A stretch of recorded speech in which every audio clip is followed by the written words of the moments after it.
കുട്ടിയെ നിന്നെ കണ്ട മനസ്സിലായില്ലേ? നീ എവിടത്തെയാ? എന്തെങ്കിലും രാജ്യം എന്ത് കരുതാനേ? നന്നായി അർദ്ധാലിയാ കുറ്റിയേറ്റതാ. നമുക്ക് വല്ല വെളിവുണ്ടാ? കുട്ടിയെ നിന്നെ കണ്ട് മനസ്സിലായില്ല. രാജ്യം കരുതാനേ? അയ്യേ, നിന്നെ കണ്ട് മനസ്സിലായില്ല. സ്വന്തം രാജ്യത്ത് പിന്നെ വാടകയ്ക്ക് ആരെങ്കിലും വാങ്ങുവോ? എന്നെ രാജ്യം വന്ന് എല്ലി നല്ല പെരിച്ചാ നീ പറ. കൊല്ലംകോട് കാളികളും 10 മണിയാ. ഓ, കൊല്ലംകോട് കാളിയോളമാണ് എന്റെ കുട്ടിന്റെ രാജ്യം. മണിയാ? അതെ. എന്റെ കുട്ടിന് എവിടെങ്കിലും കൊടുത്തിട്ടുണ്ടോ? എന്നെ കൊടുത്തിട്ടുണ്ട്. അതെ, എന്നാ ഇത്തിരി പറയോ? ഓ, എന്നെങ്കിലും ഭാഷയാ? നന്നായിരിക്കും. ഈ ഭാഷയിൽ പറഞ്ഞ ആൾക്കാർക്ക് മനസ്സിലാവുമോ? എന്നെങ്കിലും ഭാഷയാ? നിന്റെ ഭാഷ വേണ്ട, മലയാളത്തിൽ ഒന്ന് പറഞ്ഞു കൊടുക്ക്. എത്തടാ എല്ലിയോപ്പയ നോടല്ല നോട്, എത്തടാ എല്ലിയോപ്പയ നോടല്ല നോട്, എന്നിങ്ങളെന്മേതൻ എന്നെ പിരിച്ചോട്ട് എല്ലിയ പോയൂട്ടാത്ത്, അയിന്റാറ് പണിത്തരങ്ങളും നോടല്ല നോട്,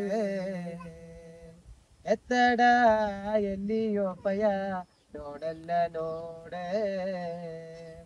എത്തടാ എല്ലിയോപ്പയ നോടല്ല നോട്, എന്നിങ്ങളെന്മേതൻ എന്നെ പിരിഞ്ചോടി എല്ലിയ പോയൂട്ടാത്ത്, അയിതാറ് പണിത്തരങ്ങളും നോടല്ല നോട്.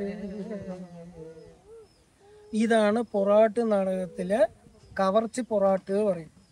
അത് പറഞ്ഞ പാക്കനാര്. പാക്കനാരിൻ്റെ പ്രത്യേകിച്ചിട്ടുള്ള ഒരു ഭാഷയാണ്.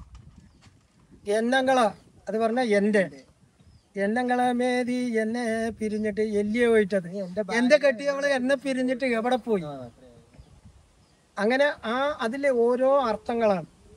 അത് അവരിന്റെ പ്രത്യേകം പറയുന്നത്. അതായത് എന്റെ ഭർത്താവ് വിട്ട് പിരിഞ്ഞു പോയി, എവിടെയാണെന്ന് അറിയില്ല എന്നാണ് പറയുന്നത്. എന്നങ്ങളെ മണിച്ചി എന്റെ കെട്ടിയവള്, എന്നങ്ങളെ മേതരൻ എന്റെ കെട്ടിയവൻ. മണിച്ചി പറഞ്ഞ ഭാര്യയും മേതരം പറയുമ്പോ ഭർത്താവ്. അതാണ് അവരിന്റെ ഭാഷ. എന്നുങ്ങൾ എന്മേതൻ എന്നെ പിരിഞ്ചോടി എല്ലേ പോയിട്ടത്. എന്റെ ഭർത്താവ് എന്നെ വിട്ട് എവിടെ പോയി, അതിന്താറ് പണിത്തരങ്ങൾ എടുക്കാൻ വേണ്ടി പോയതാണ്, എവിടെയാണെന്ന് അറിയില്ല എന്നുള്ളതാണ് പറയുന്നത്. പണിത്തരം പറഞ്ഞ നമ്മള് വട്ടി മുറ ഉണ്ടാക്കാൻ വേണ്ടിട്ട് മുള വെട്ടാൻ പോയതാണെന്നാണ് അതിന്റെ പറയുന്നത്.